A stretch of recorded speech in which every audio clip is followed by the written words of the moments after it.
Mimi kuna kitu kinanifurahisha. Jamani, mnaona watu ndio tunatoka kazini saa hizi. Hapa saa hizi ni saa 7:30 usiku. Ndio mtu anatoka kazini na hadi kwangu kulala. Tujipate mwanze kutuliza, nyoka wenu wako wapi? Mnauza madawa gani? Tafadhalini sana kama jinsi mnavyolala saa hizi. Ndio mtulie mama, tukianza kula hela zetu. Yaani mkae kabisa kwa kutulia. Saa ngapi saa hizi? Saa 7:30. Mtoto kike ndio narudi nyumbani. Nimetoka wapi? Kupambana. Asa nijipate. Maneno madogo madogo maneno chini kwa chini. Yaanze. Mara hivi, mara vile. Mara kapata bwana Miami. Bwana namtaka ila nazitaka, utafutaji na utaka. Laambieje yenyewe ndeni kulala hivyo hivyo.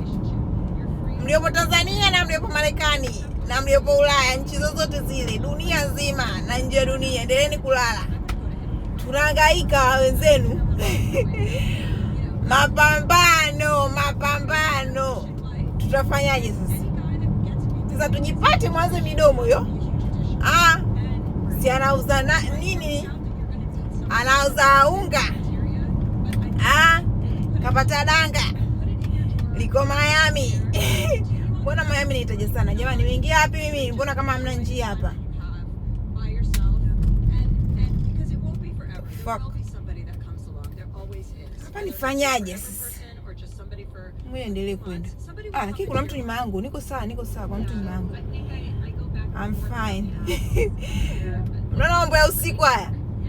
Mtu njia za uelewi, hii njia ipo open, hii imefungwa, yani ni aje yani. Lakini kuna mtu nyuma yangu fresh. Maana njia hii sisomi. Ni kama imefungwa lakini haijafungwa. Mnasikia navulia, mnasikia.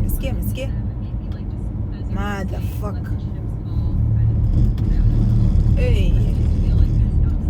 Yaani nyuma kuna magari naona. Kwa sababu mimi ndo niko mbele ya msafara. Unajua hii inaboaga kwa liwono na kwa mbele ya msafara. Uelewe ufanyaje. Hapa nyuma kuna magari yananifuata. Kwa hiyo kama mimi kama nawapoteza tuwapotea wote.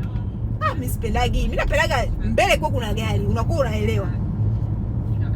Naona magari yao nyuma yanakuja. Kwa hiyo niko sawa. Maana kama ningekuwa mwenyewe hapa ningepull over. Kwa hiyo jamani, ndio hivyo tunarudi mimi nyumbani. Nimetoka kutafuta. Utafutaji. So yeah, stories hapa na pale. Hii naiposti YouTube hii.